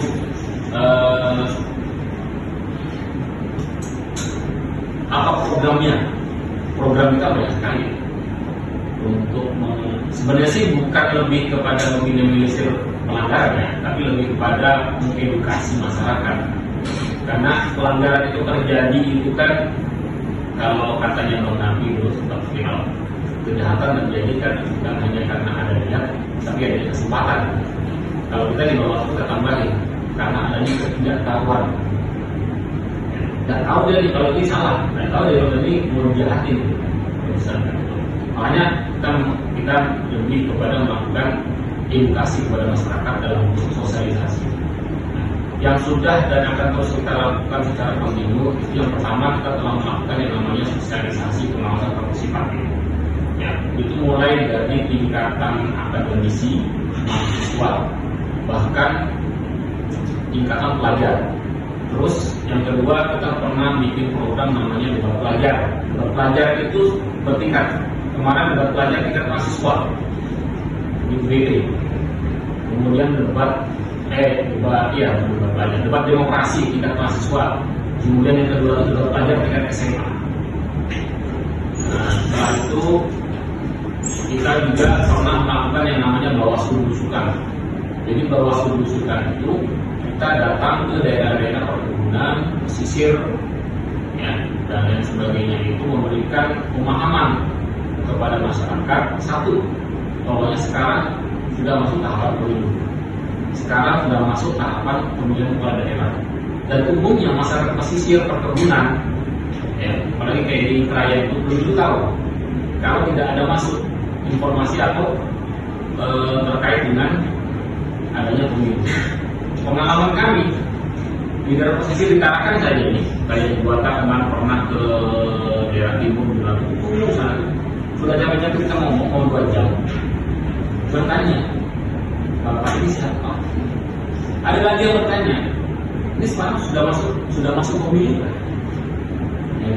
Jadi masyarakat kayak masyarakat pesisir yang targetnya nelayan itu kan kurang begitu antusias terkait dengan pemilu. Nelayan ada 2, ada nelayan tangkap, ada nelayan budaya. Nelayan budaya apalagi? Kalau dia sudah masuk waktunya masuk tambak, mau pemilu juga mau ikan ya kan, nggak terus, kan gitu. Nah kalau dia nelayan tangkap, ya semoga saja pada saat pencoblosan itu dia tidak di laut. Dan biasanya dia kurang begitu antusias juga. Artinya kurangnya kesadaran. Itu salah satunya kita melakukan edukasi pada masyarakat melalui program namanya Bawaslu.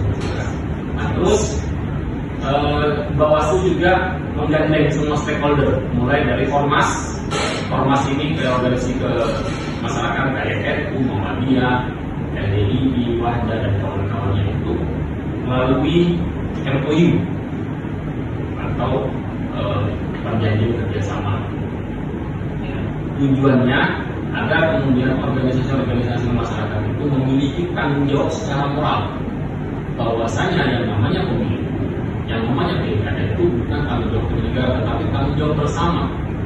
Kenapa? Karena nantinya yang akan menggunakan hak pilihnya, yang akan melaksanakan kebijakan langsung daripada hasil pemilihan, ya masyarakat itu sendiri.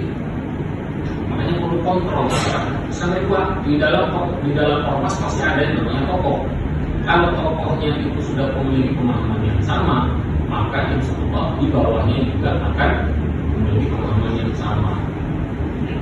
Yang ketiga, kita berharap tidak ada yang namanya konflik sara, karena untuk pemilu yang paling dikhawatirkan adalah sara. Sara ya. Tahu sara? Apa? Iya. Tarakan ini terbesar penduduknya di Kaltara. Jadi siapapun yang bertarung di Tarakan, menang di Tarakan, masih menguasai Kaltara. Artinya Tarakan sebagai kota administratif, ya, kota transit, sangat riskan dengan yang namanya konflik kepentingan, konflik agama. Kita nggak mau Tarakan jadi kayak Jakarta. Kita nggak mau sudah selesai pemilu, ya kan sudah mau 5 tahun, tapi konfliknya nggak ada. Kalau money politik mungkin hari ini dia terima amplop, besok lupa sudah itu kan, iya kan. Nah tapi kalau namanya isu sara, lagi memainkan isu agama, politik identitas, itu bisa panjang, iya kan? Karena sakitnya itu di sini, iya kan. Apalagi sampai terjadi pertemuan darah ini aja mau. Nah itu yang kita jaga. Setelah itu kita juga melakukan MOU atau PKS dengan kampus di seluruh Tarakan. UBT apalagi sudah, apalagi saya alumni UBT. Ya kan dosen kalian itu dosen saya waktu PKS kemarin. Namanya ketika Pak Ilham ngasih kabar, ya ada anak-anak mau wawancara. Makanya mau tidak mau, suka tidak suka, karena dulu yang memerintahkan. Terus PPKK, UT, apalagi yang bisa ada di sini, OTEKS itu, ya kan? Orang bilang, oh ini OTEKS sama bawah. Kita tidak mau, mungkin orang berpikir kalau UT masih ada fakultas dunia, kalau UT masih ada fakultas fisikologinya, PPKK kan ada ketersinggungan dengan teknologi informasi, gitu kan? Kalau komunitas apa hubungannya Bawaslu kan gitu? Karena di situ ada mahasiswa dan mahasiswi, itu hubungannya. Selama ada populasi maka di situ ada hak pilih. Selama ada hak pilih maka ada hak konstitusi yang harus dijaga, ya kan? Dan beberapa kampus lainnya. Bahkan di Tarakan ini kita bukan hanya kampus, di beberapa instansi kita juga sudah MOU. Bahkan Karang Taruna, Ormawa apalagi. HMI siapa HMI? Tidak ada. Nah, HMI PMI, siapa PMI? Tidak ada. DMKI, Carolina dapat DMKI? Tidak. Dan ketiga, Carolina sana India sini ya. DMKI, kemudian LMND, hampir semua masuk ke mahasiswaan kita udah gandeng. Ya, kita sudah dekat dengan MOU. Yang artinya kita berharap bahwasanya dengan adanya MOU itu adanya kesadaran secara kumulatif yang menghadirkan kesalehan sosial. Soleh itu kan bahasa Arab, kalau di bahasa Indonesia artinya baik. Ya, kita berharap dengan adanya edukasi yang baik di masyarakat, dengan melahirkan adanya karakter yang baik di masyarakat, akan melahirkan pemimpin yang baik pula. Bahkan mungkin kita di Tarakan ini, kalau by data itu, kalau untuk Ormawa kita sudah MOU itu dengan hampir semua Ormawa, ada nomor 21 Ormawa. OKP kayak Pemuda Ansor, kemudian Pemuda Muhammadiyah, kemudian itu juga udah gandeng melalui MOU. Jadi itu kalau bicara program ya, tadi sampai ini Sofiana. Terus yang kedua tadi dari Masnya itu lebih tepatnya kalau ditanya bagaimana keputusan sengketa, maka kalau bicara keputusan harus ada kasus. Kalau ada kasus harus ada bersengketa. Ya kan, pertanyaan saya, siapa yang bersengketa? Apakah peserta dengan penyelenggara atau peserta dengan peserta? Nah, jadi kalau bicara sengketa itu kan hanya ditimbulkan bagi dua. Satu, peserta dengan penyelenggara. Misalkan ada peserta pemilu yang tidak puas dengan keputusan penyelenggara, misalkan dalam hal ini KPU, dia bisa bersengketa di Bawaslu, mengajukan sengketa.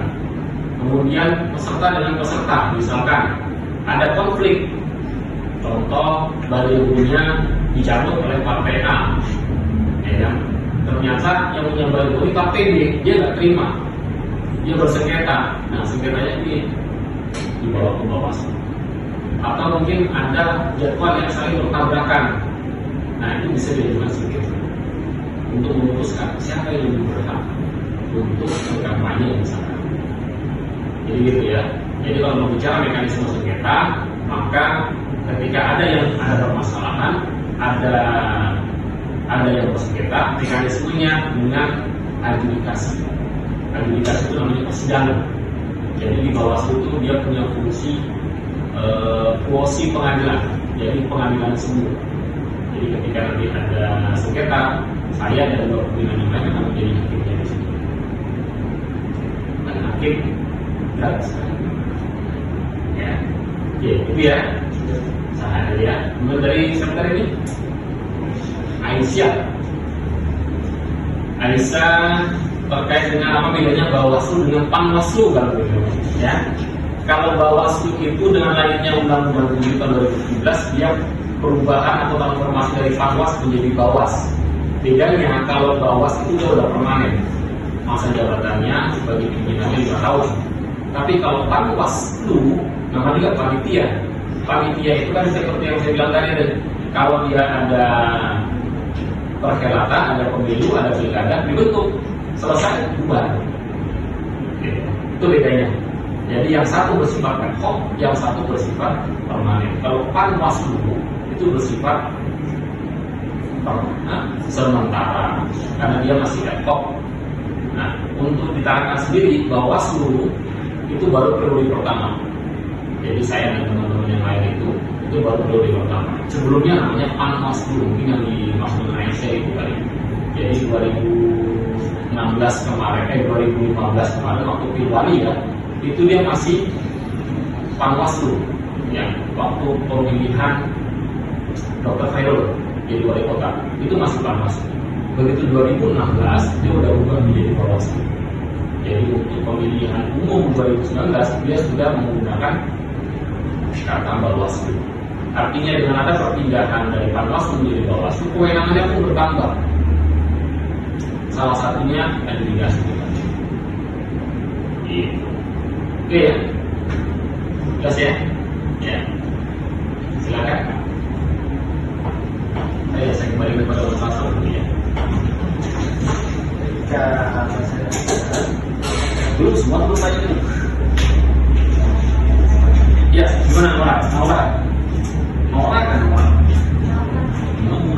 Bisa dipastikan ini Maura ya.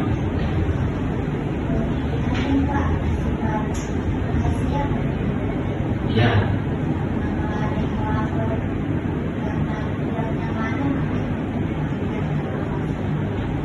Pertanyaan saya, tidak nyaman itu bukan pelanggaran atau tidak? Tidak ya? Belum tentu kan? Belum tentu. Ketidaknyamanan itu harus berupa pelanggaran dulu. Nah, ketika diidentifikasi sebagai bentuk pelanggaran, maka masyarakat bisa melapor. Dan saya jamin pelapornya itu tidak akan dipublikasikan, tidak akan dipublikasikan. Artinya ketika melapor, maka hanya Bawaslu melapor yang tahu, termasuk apa yang dia laporkan. Nanti baru kemudian ketika dilapor kita melakukan kajian awal namanya. Nah, kajian awal itulah yang kemudian nanti akan melanjutkan konklusi awal apakah dia ditindaklanjuti atau tidak. Kalau ditindaklanjuti maka akan kita klarifikasi orang-orang yang dimaksud, misalkan ya Maura melihat baik ini pada saat pencoblosan melanggar ini dia 10 kali gitu kan, melapor ke Bawaslu. Saya pastikan Maura akan dirahasiakan namanya. Ya. Saya pastikan, bahkan nyawa saya taruhannya. Dulu pernah ada kayak mahasiswa juga lapor, yang dilaporkan dosennya sendiri. Ya. Pada saat itu dia setelah mengikuti SKPP, Sekolah Kader Pemasaran. Oh ya, salah satu program yang lupa saya sampaikan, bukan Bawaslu ya, SKPP. Kita dulu punya program awalnya sekolah pemilu, kemudian bertransformasi lagi menjadi SKPP, Sekolah Kader Pemasaran. Nah, habis itu SKPP, dia datang ke Bawaslu karena itu dosen buka slide, karena kebetulan dia nyala, dia buka slide-nya itu isinya visi-misinya dia direkam, meskipun dia tidak berbicara menyampaikan, tetapi dia rekam, ada fotonya. Ya, tentu saja kita rahasiakan siapa si mahasiswa itu, kita rahasiakan dan kita proses dosennya. Karena kami di sini tidak mewakili, ya, mau dia dosen mau belajar sampai dokter pun tidak apa-apa. Karena kita SK itu tanda-tandanya presiden, ya, kita melaksanakan undang-undang. Jangan anggota DPR nya kalau kita proses anggota DPR ini nomor 2019 mana proses. Jadi gitu ya, ya. Oke.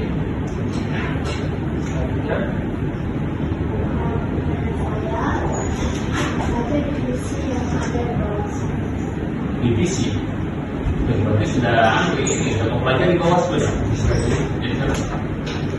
Oh, divisi Bawaslu itu banyak sih sebenarnya. Kalau Pak Ketua itu divisinya SDMU dan Datim. SDM itu sumber daya manusia, organisasi, dan data informasi. Jadi data informasi itu salah satunya adalah pengolahan data dan informasi menggunakan teknologi informasi. Ya. Kemudian kalau saya itu HP2H, di paling banyak divisi hukum, pencegahan, Parmas, Humas. Jadi hukum, kalau misalkan ada kajian, ada pelanggaran, saya termasuk yang menggunakan yang melakukan kajian hukumnya. Kemudian program edukasinya seperti yang ditanya oleh Sofiana tadi, itu program yang divisi pendidikan juga. Parmas salah satunya programnya MOU.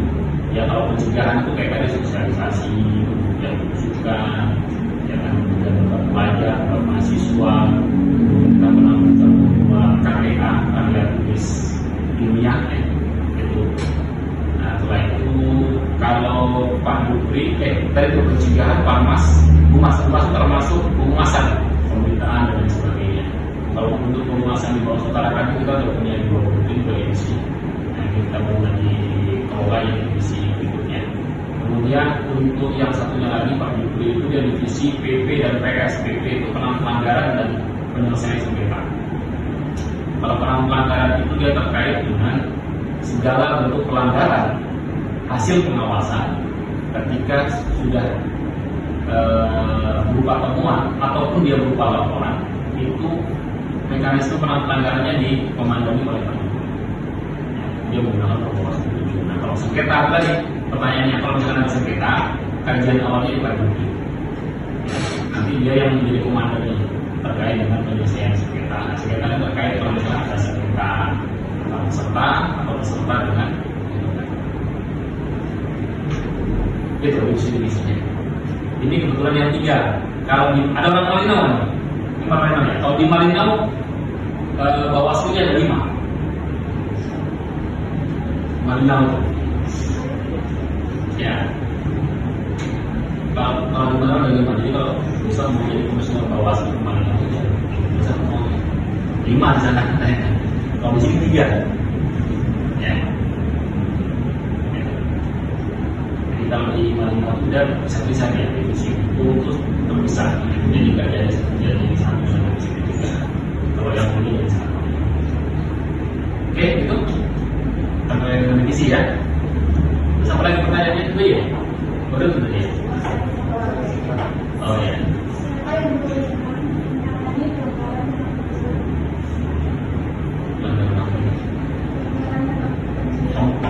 Dalam pemilu Bawaslu. Ya. Apa lagi? Ayo, tambah 10 kan ada masalah. Nah, gimana ya? Ini kan ya ada istilah kayak khusus Pak. Ya orang dari khusus. Okay. Nah, apakah pihak pemerintah itu sudah pernah mengajak ini ya penyandang kebutuhan khusus ini untuk mengikut serta dalam pemilu gitu? Mungkin lebih tepatnya disabilitas kali ya. Ya. Kalau disabilitas itu masuk kategori pemilu 4 dalam undang-undang pemilu yang dilindungi terkait dengan kebutuhannya secara konstitusi. Ya. Kita di Bawaslu kemarin sudah koordinasi dengan dinas sosial, tentang data dan verifikasi materi. Harapannya pemilih rentan ini bisa diakomodir hak pilihnya. Kalau dia mau nyalek bisa diakomodir tanpa melihat fisiknya. Ketika dia menyalek hak pilih, ya, bisa diakomodir, bahkan dimudahkan. Kalau misalkan dalam bentuk TPS itu teridentifikasi adanya pemilih rentan, maka kita bisa mengusulkan adanya kondisi khusus di TPS khusus itu. Misalkan kalau dia tunanetra ya, tunanetra itu tidak bisa melihat, maka ketika dia mau menentukan hak pilihnya, dia bisa diajukan pendamping dengan mengajukan surat. Ya. Nah, tetap pada akhirnya nanti ya yang pemilih disabilitas itu sendiri yang menggunakan hak pilihnya.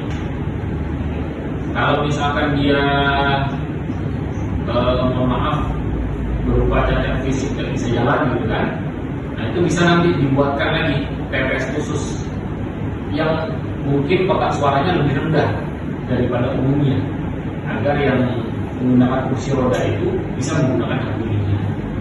Nah, itulah salah satu bentuk kepedulian dan tindak lanjut daripada bukan pemerintah sebenarnya, tetapi penyelenggara pemilu, ya kan? Karena kita penyelenggaranya juga pada pemerintah, badan vertikal yang menggunakan anggaran negara, dan untuk pertanggungjawaban kita juga kepada pemerintah. Jadi,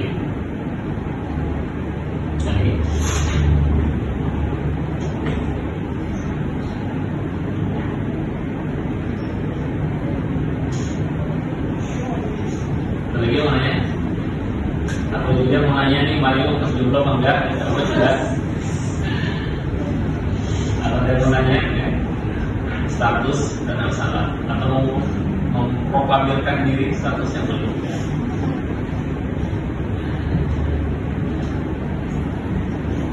Atau teman-teman tidak bisa PKP di sini ya? Sebenarnya bisa aja. Itu programnya ya, kota tutup ya, PKP. Tadi waktu di SD dari sekolahan ya PKP ya. Ini tidak ada masalah. Dan memang rata-rata yang masuk ke sini mau tas jangan ada korelasi secara keilmuan. Tapi kalau dengan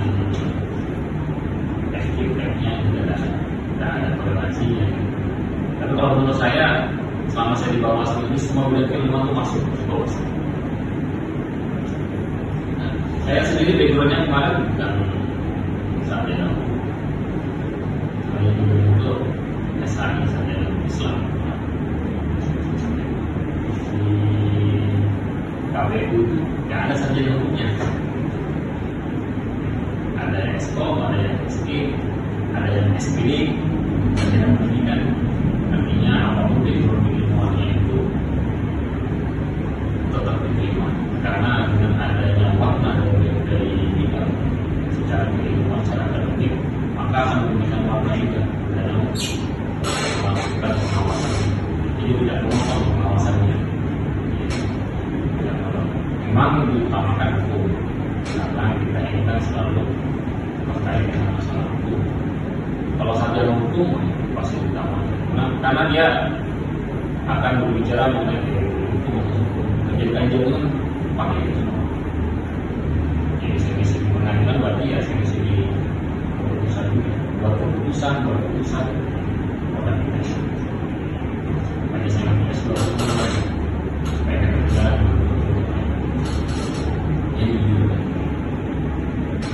Di sini ada juga nih alumni PGSD, namanya Wira, staf saya langsung. Alumni PGSD, yang pendidikan di sini siapa ya? Kemarin sebenarnya ada ekonomi sedang. Kalau ekonomi ada hasil saya, kalau orang keuangan itu ekonomi semua, tidak mesti misalnya. Bahkan kemarin itu kita rekrutmen BPK itu dia sarjana hukum karena suram malah mencari. Ya. Oke, ada lagi teman-teman?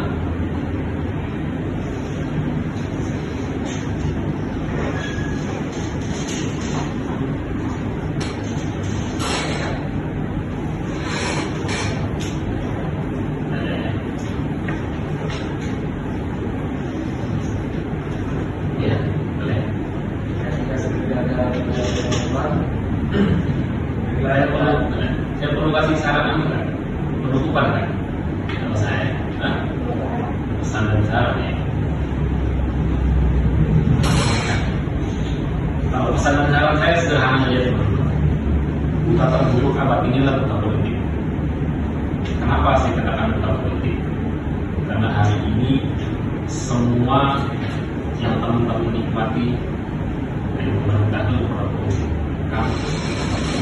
Jalan produk politik, ya kan? Termasuk saja pidato dulu apa yang bukan produk politik. Bahkan hukum di negara kita itu yang produk politik. Maka dari itu jangan jadi orang yang buta politik. Terus yang kedua, gunakan hak pilihmu secara proporsional. Ya, secara proporsional artinya begini. Teman-teman ketika menggunakan hak pilih atau menggunakan suara, nantinya pada saat pemilu, gunakanlah berdasarkan hati nurani, bukan berdasarkan pengaruh dari orang lain atau apa lagi istasnya. Jadi ketika mau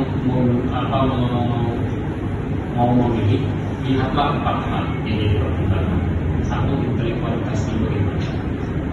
Yang kedua, kapasitasnya bagaimana. Kalau bicara intelektualitas, berarti kita lihat background kependidikannya. Memang secara undang-undang untuk menjadi anggota dewan pendidikan minimal SMA. Ya, tetapi ketika dia itu jadi anggota dewan dan dia punya ijazah SMA, kita masuk akal dia bisa diperlukan. Dewan itu kan legislatif, ya. Kerjanya apa? Buat undang-undang, legislator. Anggota dewan itu yang nantinya akan melahirkan peraturan-peraturan daerah. Ketika anggota dewannya tidak paham, tidak punya pendidikan, tidak punya intelektualitas yang cukup, maka bisa dipastikan kebijakannya itu hanya menguntungkan sebagian orang, sebagian golongan, atau pihak-pihak tertentu saja.